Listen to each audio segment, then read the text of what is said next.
먼저 하나님의 말씀 창세기 13장 8절과 9절을 제가 봉독하겠습니다.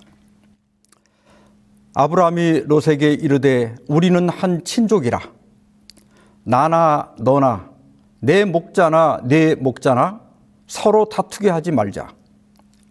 내 앞에 온 땅이 있지 아니하냐. 나를 떠나가라.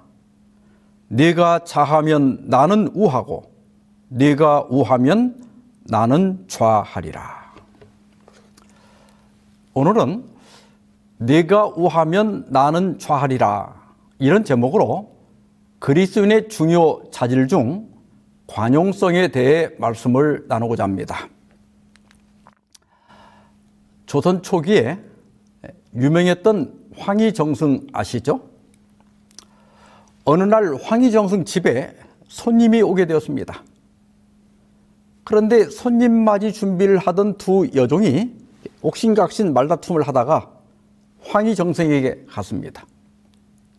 한 여종이 대감마님, 손님이 오시면 배가 고플 테니 음식부터 장만하는 것이 옳지요? 하고 물었습니다. 황희정승은 오냐, 내 말이 옳다 그랬습니다. 그러자 그 다른 여종이 손님을 맞이하는데 집안이 어지러우면 예의가 아닌 줄 압니다. 집안을 청소하여 손님을 기분 좋게 하는 것이 우선 아닙니까? 하고 말했습니다. 그러자 고개를 끄덕이며 네 말도 옳다 했습니다. 그러자 그 옆에서 이 광경을 지켜보던 부인이 아니, 세상에 그런 대답이 어디 있습니까? 무슨 일이든 한쪽이 옳으면 다른 쪽은 그런 법인데 이 말도 옳다 하고 저 말도 옳다고 하면 대체 어느 쪽이 옳다는 말입니까? 그러자 황희정성은 너털 웃음을 웃으면서 허허 듣고 보니 부인 말도 옳소라고 했답니다. 이것을 삼여지 12 계시라고 합니다. 세 여자의 시비는 계시라. 여기 계는 다 계 혹은 모두 계입니다. 다 옳다, 모두 옳다는 뜻입니다. 너도 옳고 너도 옳고 다 옳다. 어떻습니까? 제 성격에는 별로 마음에 들지 않습니다. 키면 키고 아니면 아닌 거지 이것도 옳고 저것도 옳다. 이게 뭡니까? 그런데 이런 황희정성은 육조 판서를 모두 역임하고 우의정, 좌의정, 영의정까지 도합 24년간 1인 지하 만인 지상이라는 정승을 역임하였습니다. 특히 그는 69세의 영의정에 올라서 87세까지 무려 19년간 역임했는데 이것은 조선 왕조 역사상 유일무이한 기록입니다. 황희정승이 나이가 많아서 벼슬을 사양하고 물러날 때 사관은 세종실록에 이렇게 기록했습니다. 황희는 재상 자리에 있던 20년간 의견이 너그럽고 후한데다 인사청탁을 좋아하지 않고 나라 사람의 여론을 잘 수렴하니 당시 사람들이 진정한 재상이라 칭했다. 그가 조선의 최장수 정승이 될 수 있었던 것은 그의 청렴함보다는 너그럽고 후한 인성과 의견 조정 능력이 탁월했기 때문입니다.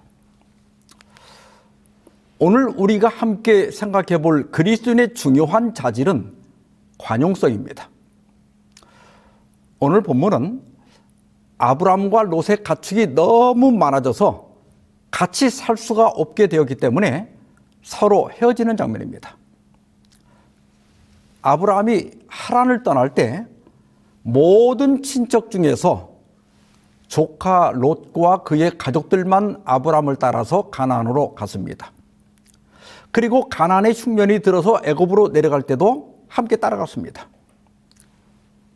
아브라함은 파라오의 배려로 큰 부자가 되었고 함께 간 롯도 아브라함 덕분에 큰 부자가 되었습니다. 가나안의 가뭄이 끝나자 그들은 함께 가나안으로 돌아왔습니다. 그리고 가축을 몰고 목초지를 따라 서서히 북상하여 마침내 베델에 도착했습니다. 거기에는 이미 가나안 족속들이 살고 있었고 산에는 나무가 울창해서 양떼나 소떼를 위한 목초지와 물이 부족했습니다. 그래서 자꾸 이렇게 양쪽 목자들 사이에 자주 다툼이 일어났어요. 그래서 아브라함은 롯에게 이렇게 제안합니다. 네 앞에 온 땅이 있지 아니하냐? 나를 떠나가라. 네가 좌하면 나는 우하고 네가 우하면 나는 좌하리라. 아브라함의 관용성을 보여주는 장면입니다. 본래 하나님께서는 가나안 땅을 아브라함에게 주겠다고 약속하셨습니다. 아마 저 같으면 제가 먼저 원하는 땅을 선택하고 너는 저기 가서 살아라 그랬을 겁니다. 그런데 아브라함은 우선권을 조카에게 주었어요. 내가 먼저 원하는 곳을 원하는 만큼 선택해라. 내가 선택하고 남는 곳을 내가 갖겠다. 여러분, 부동산은 그때나 지금이나 사람들이 가장 탐내는 재산입니다. 지금도 부동산 때문에 부모 자식 간에 또 형제 간에 얼마나 많은 다툼과 소송이 벌어지고 있습니까? 그런데 아브라함은 부동산보다는 조카와의 평화를 선택했습니다. 자신의 권리를 양보했습니다. 아브라함이 바보라서 그런 게 아닙니다. 네 앞에 온 땅이 있지 아니하냐? 이 말은 땅은 얼마든지 있으니 원하는 대로 가져가라는 겁니다. 내가 아무리 많이 가져가도 남는 게 훨씬 많다는 거예요. 관용성은 이러한 더 넓은 관점, 더 넓은 생각, 더 넓은 마음에서 나오는 겁니다. 하나님께서 아브라함을 믿음의 조상으로 선택하시고 또 오늘날 많은 사람들이 아브라함의 자손을 자칭하는 것은 아브라함의 이러한 관용과 너그러움 그리고 겸손 때문입니다. 본교의 성경 주석은 오늘 본문을 이렇게 추석하고 있습니다. 그런 심령의 관대함과 마음의 고결함, 본받을 만한 가치를 지닌 품성을 나타냈다.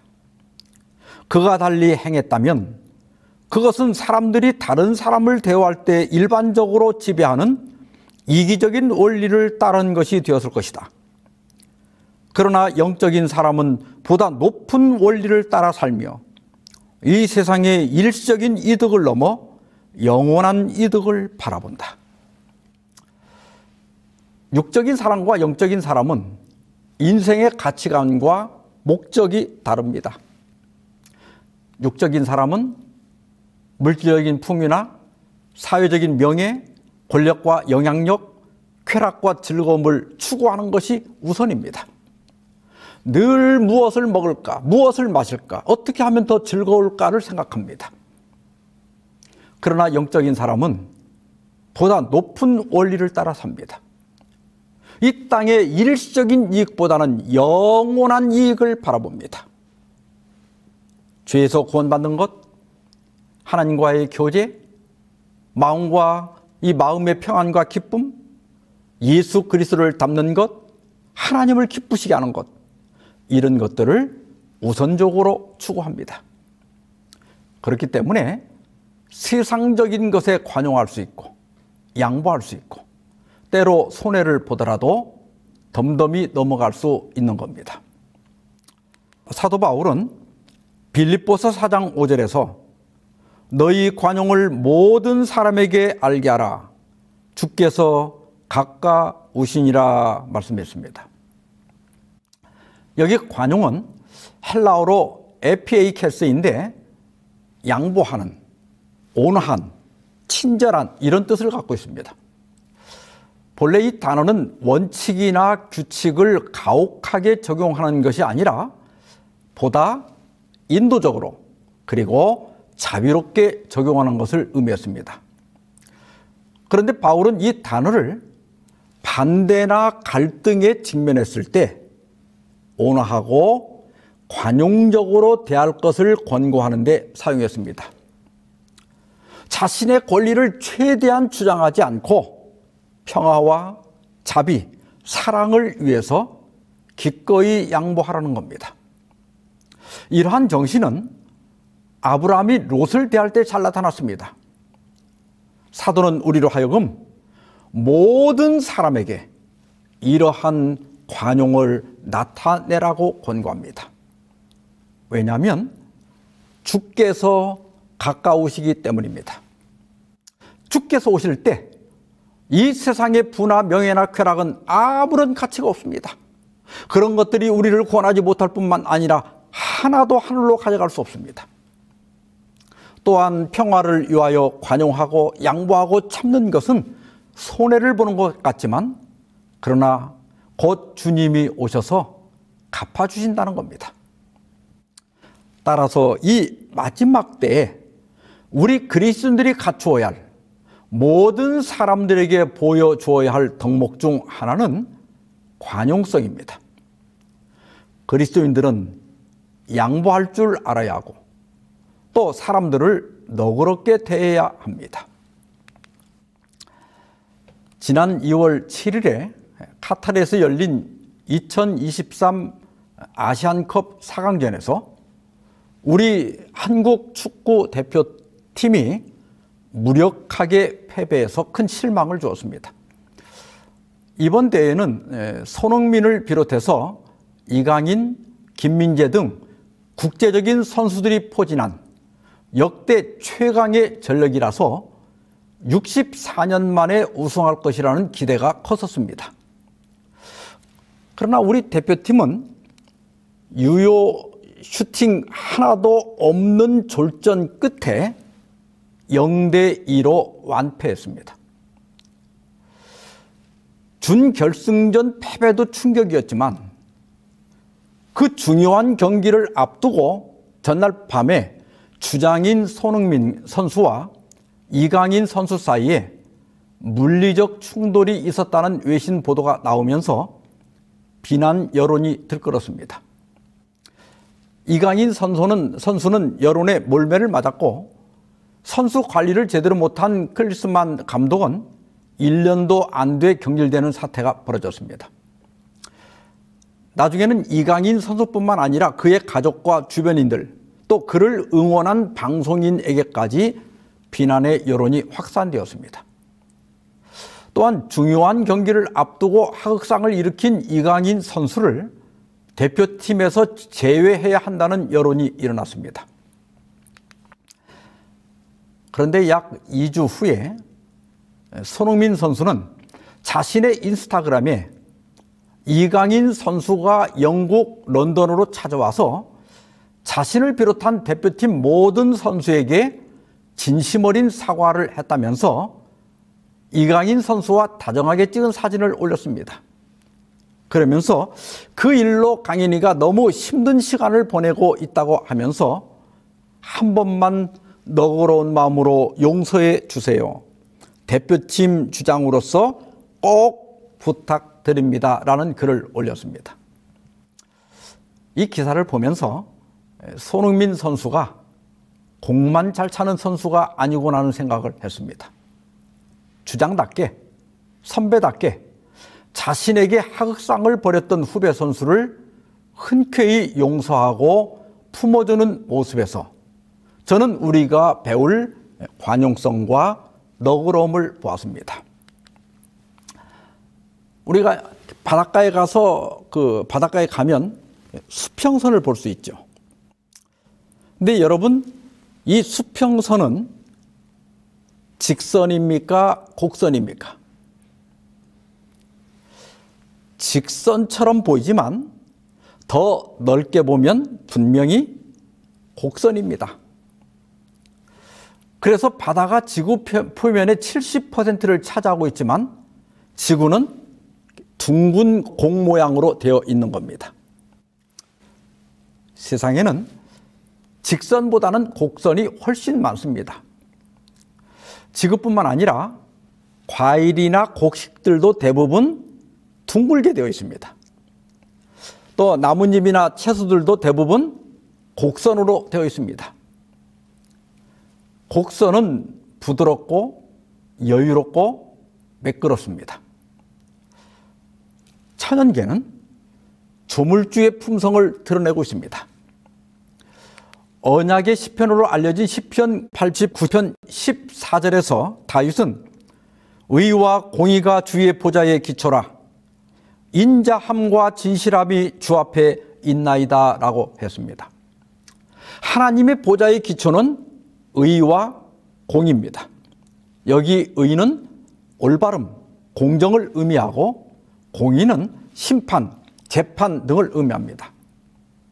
그러나 인자함이 주 앞에 있다는 것은 앞장선다는 뜻입니다. 하나님의 보좌의 기초는 의와 심판이지만 그러나 하나님은 먼저 인자와 친절과 자비로 우리를 대하신다는 겁니다.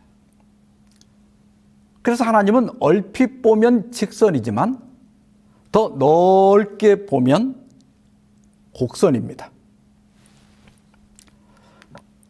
우리 한국적인 것은 대부분 곡선입니다. 우리나라 산세들이 그렇고 그 산을 따라 난 옛 도로가 그렇습니다. 초가지붕도 곡선이고 기와집 처마 끝도 살짝 들린 곡선으로 되어 있습니다. 우리나라 사람들은 생긴 것도 둥글넓적합니다. 그런데 언제부터인가 곡선을 직선으로 바꾸기 시작했습니다. 도로도 직선이 되고 집도 반듯한 빌딩과 아파트로 바뀌었습니다.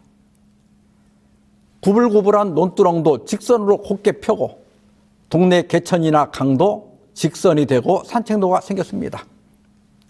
뿐만 아닙니다. 둥글넓적한 얼굴이나 몸매도 서양식으로 각지고 반듯하게 펴는 성형수술이 유행입니다. 반듯해지니까 확실히 편리하고 효율성도 있고 예쁘기도 합니다. 문제는 이러한 직선이 사람을 옳고 그름으로 가르고 내 편으로 갈라 놓는 겁니다. 남성과 여성을 가르고 노인과 청년들을 가르고 진보와 보수로 가릅니다. 오늘날 세상을 보면 세상이 미쳐 돌아가는 것 같습니다. 러시아가 우크라이나를 침공하더니 하마스가 이스라엘을 기습했습니다. 이 싸움은 러시아와 EU 싸움으로 번질 기세고 서방 세계와 아랍권의 싸움으로 확대될 조짐을 보이고 있습니다. 그리스도인이라고 해서 다르지 않습니다. 사랑을 전하고 실천해야 할 하나님 나라의 백성들이 증오와 반목에 가담하고 있습니다. 교회에서도 관용하고 너그럽고 포용하기보다는 갈등하고 증오하며 다투는 일이 늘어나고 있습니다. 이제 직선을 다시 곡선으로 바꿔야 합니다.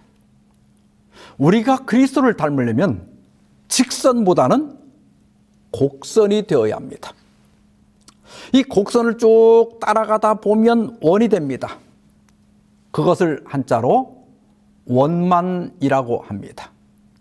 둥글원의 찰만입니다.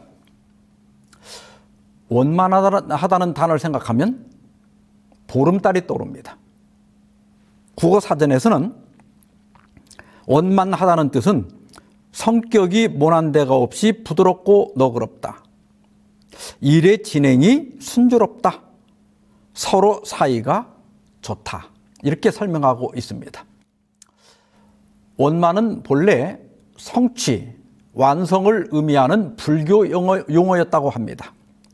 그러다가 어그러짐 없이 완전함이라는 언어가 되었고, 그 후에 모난데 없이 부드럽고 너그러움이라는 뜻으로 옮아가게 되었다고 합니다. 마지막 시대를 살아가면서 우리가 추구해야 할 성품 중에 하나는 관용성입니다. 그리고 관용하려면 원만함을 길러야 합니다. 우리 성격이 직선보다는 곡선이 되어야 합니다. 여러분, 엽전 아시죠? 조선시대에 동전을 왜 엽전이라고 했을까요? 그리고 엽전을 만들 때 이렇게 겉은 동그랗게 만들면서 그 가운데 구멍은 왜 사각형으로 만들었을까요? 엽전 제조 과정을 보면 대량 생산을 위해 그 거푸집을 만들 때 나무 가지처럼 서로 연결되게 골을 파서 거기에다가 쇳물을 부어 만들었다고 합니다. 쇳물이 굳은 후에 그 거푸집에서 떼어내면 엽전들이 마치 나뭇가지에 달린 잎사귀 같이 보였습니다. 그래서 잎엽자를 써서 엽전이라고 불렀습니다. 여기에서 엽전을 떼어내면 겉부분에 거친 주물 찌꺼기가 붙어있게 됩니다. 이것을 매끈하게 다듬기 위해서 엽전들을 사각형 금속 막대에 끼우고 회전시키면서 줄로 갈아냈다고 합니다. 그래서 엽전이 쇠막대기를 따라 회전할 수 있도록 가운데 구멍을 사각형으로 만들었다는 겁니다. 옛 선조들은 엽전에서 중요한 교훈들을 발견했습니다.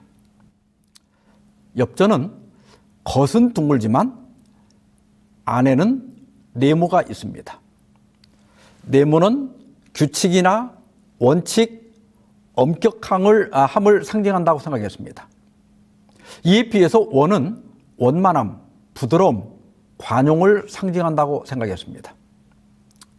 엽전은 겉은 둥글지만 속은 네모입니다.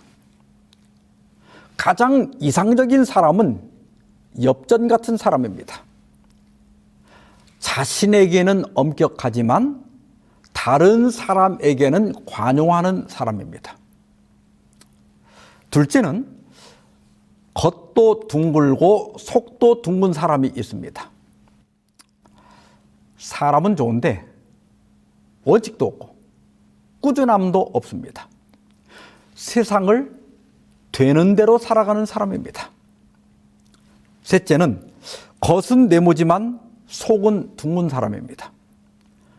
다른 사람에게는 엄격하고 자신에게는 한없이 관용합니다. 자신은 할 짓 못할 짓 다 하면서 다른 사람이 그렇게 하는 것은 못 봐주는 겁니다. 자기 눈에 대들보는 보지 못하면서 남의 티만 보는 사람이죠. 이런 사람이 주변에 있으면 바람잘 날이 없을 겁니다. 넷째는 겉도 네모고 속도 네모인 사람입니다. 다른 사람에게도 엄격하고 자신에게도 엄격한 사람입니다. 남도 괴롭고 자신도 괴롭습니다. 나는 어떤 사람입니까? 겉은 둥글지만 속은 네모인 사람, 겉도 둥글고 속도 둥근 사람, 겉은 네모지만 속은 둥근 사람, 겉도 네모고 속도 네모인 사람. 나는 어떤 사람입니까? 야고보서 3장 17절 18절 말씀입니다.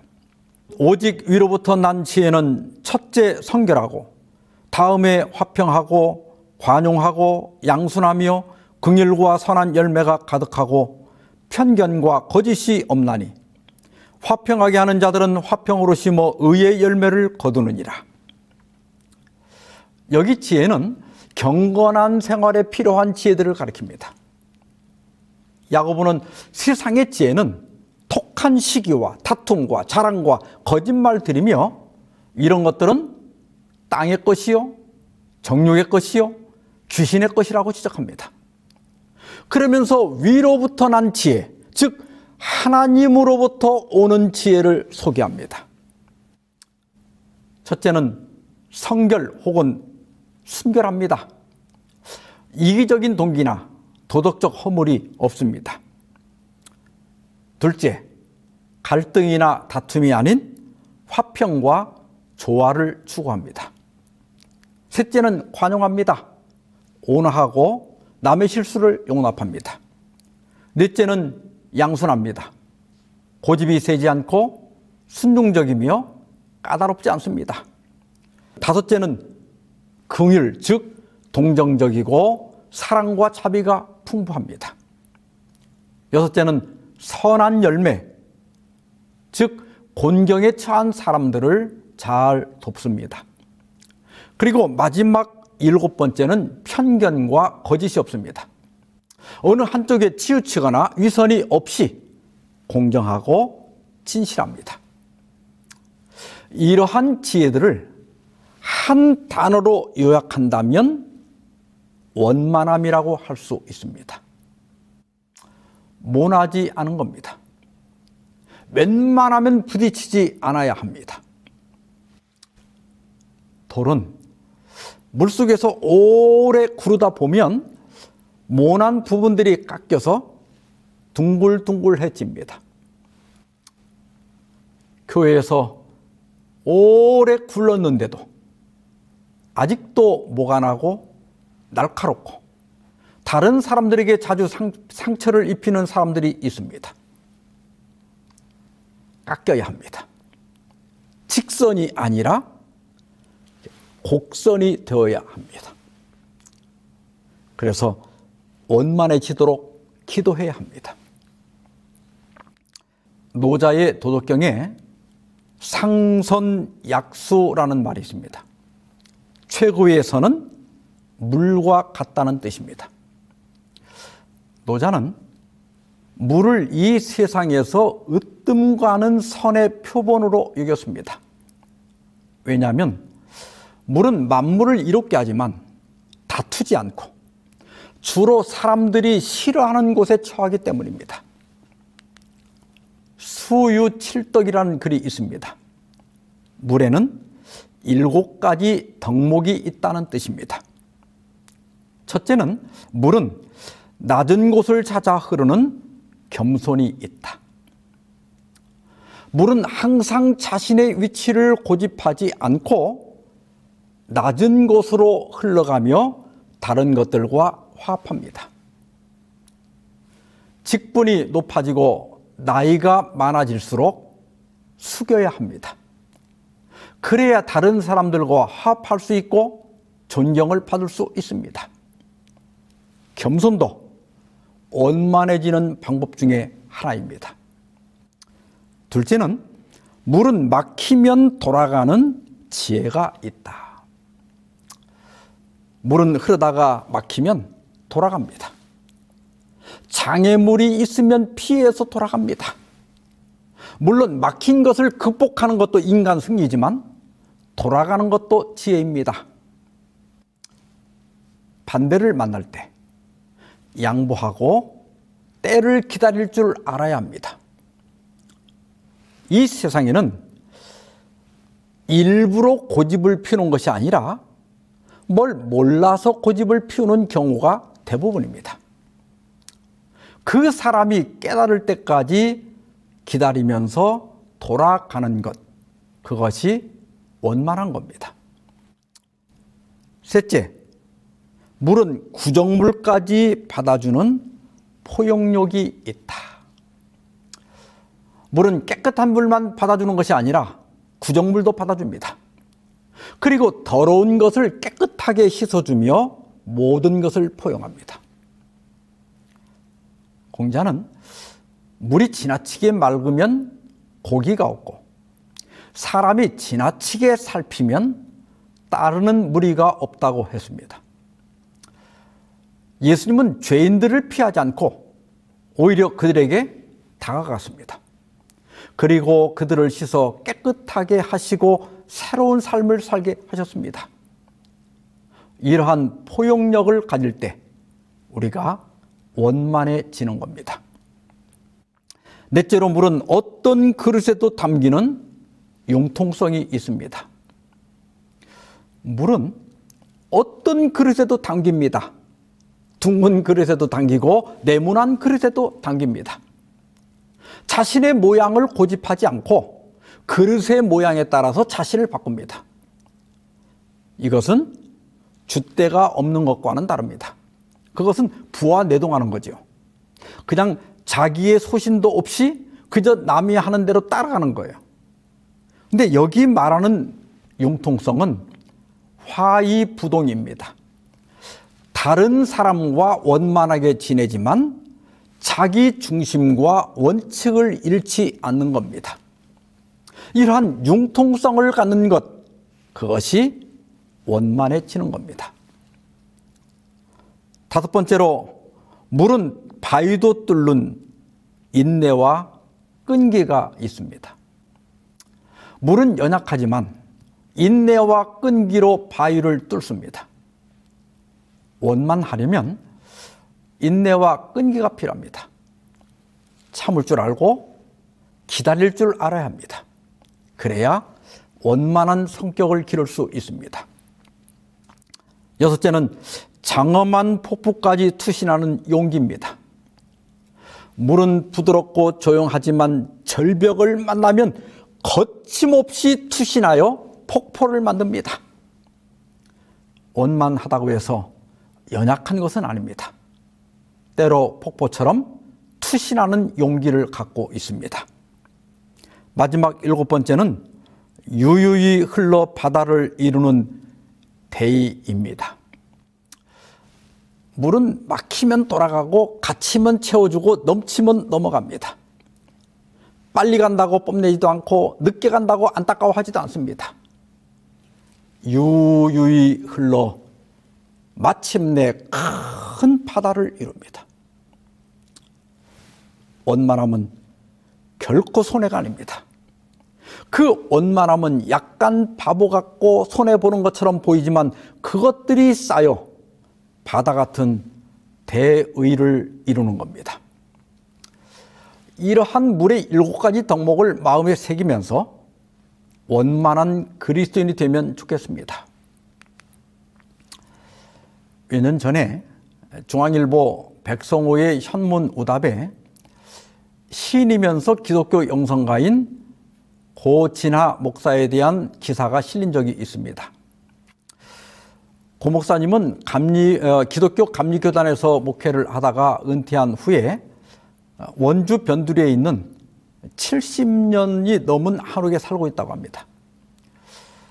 오래된 한옥이다 보니 곳곳에 구멍이 생기는 겁니다. 벽에도 생기고 처마에나 담장에도 생겼습니다. 처음에는 구멍이 생길 때마다 메웠답니다. 그런데 이렇게 가만히 보니까 그 구멍들로 온갖 생명체가 오가다라는 겁니다. 돌담에 난 그 구멍으로 개구리도 들어오고 벌레도 들어오고 길고양이도 드나드는 겁니다. 그래서 언젠가부터 사는데 지장이 없으면 그 구멍을 메꾸지 않고 그냥 두기로 했답니다. 고 목사님은 대부분 사람은 그런 구멍을 견디지 못한다고 하면서 이렇게 말했습니다. 나는 이제 완전함을 추구하지 않고 원만함을 추구한다. 완전함을 좇는 사람은 틈이 생길 때마다 메워야 한다. 그런데 틈을 수용하니까 원만함이 생기더라. 이제는 틈을 그냥 두고 즐기려고 한다. 틈, 그것은 여유이며 너그러움입니다. 완전함이 벽이라면 원만함은 그 벽에 난 구멍입니다. 우리에게 그런 구멍이 있을 때, 그런 틈이 있을 때 거기서 관용이 나오고 원만함이 나옵니다. 하나님과 진리에는 온전한 그리스도인이 되어야지만, 그러나 일상과 대인관계와 교회 일을 처리하는 데는 관용과 원만함이 있어야 합니다. 아브라함의 내가 우하면 나는 좌하리라, 이 관용이 우리 모두의 표가 되길 바라면서 말씀을 마치겠습니다. 기도하십시다. 자비로운 주님, 오늘 아브라함을 통해 관용과 원만함에 대해 깨닫게 해주셔서 감사합니다. 우리의 이기적이고 좁은 마음을 주의 성령으로 부드럽게 하시고 넓혀주셔서 저희의 관용을 모든 사람에게 나타내는 그리스도인이 되게 하여 주시옵소서. 우리의 모난 성품들을 다듬어 주시고 양보하고 참고 너그럽게 받아낼 수 있는 원만함을 갖게 하여 주시옵소서. 아브라함의 내가 좌하면 나는 우하리라는 그 관용이 저희 삶의 표가 되게 하여 주시옵시기를 우리 주 예수님의 이름으로 기도하옵나이다. 아멘.